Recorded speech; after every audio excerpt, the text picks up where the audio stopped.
Dans les métiers de la communication et des médias, avec l'intelligence artificielle, le sujet n'est plus de savoir créer des contenus. Il s'agit avant tout maintenant de discerner ce qui a du sens, ce qui est pertinent, ce qui est créatif et ce qui est responsable. À date, les intelligences artificielles font peur parce qu'elles donnent la sensation de pouvoir remplacer n'importe quel métier, et notamment les métiers de la création. C'est faux pour ceux qui savent aujourd'hui les maîtriser. Dans ce cas-là, ça devient un vrai super pouvoir qui va leur permettre de développer véritablement encore plus loin leurs propres compétences et leur création. Et pour cela, il faut avoir développé de vraies compétences métiers.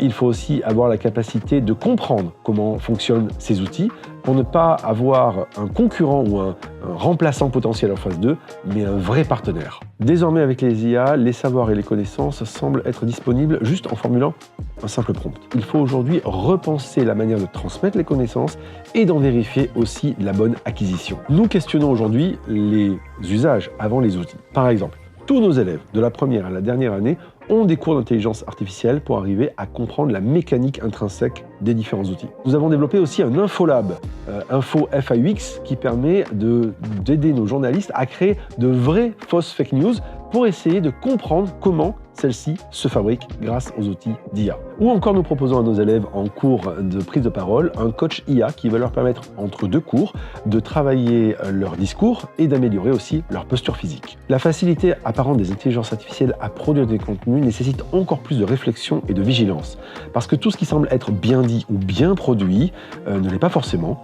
Et donc, de fait, il ne faut pas être subjugué par le tour de magie. Il faut faire de la prise de recul et du discernement des réflexes immédiats et récurrents. Et c'est pour ça que l'esprit critique et la curiosité sont des compétences centrales que nous développons aujourd'hui prioritairement chez nos étudiants. Parce qu'apporter une réponse n'est plus le but principal. L'enjeu aujourd'hui pour nos étudiants est de développer leur envie d'expérimentation, leur curiosité, leur éthique et surtout apprendre à savoir faire autrement. Et à considérer aussi les impacts environnementaux, économiques et sociétaux de l'intelligence artificielle.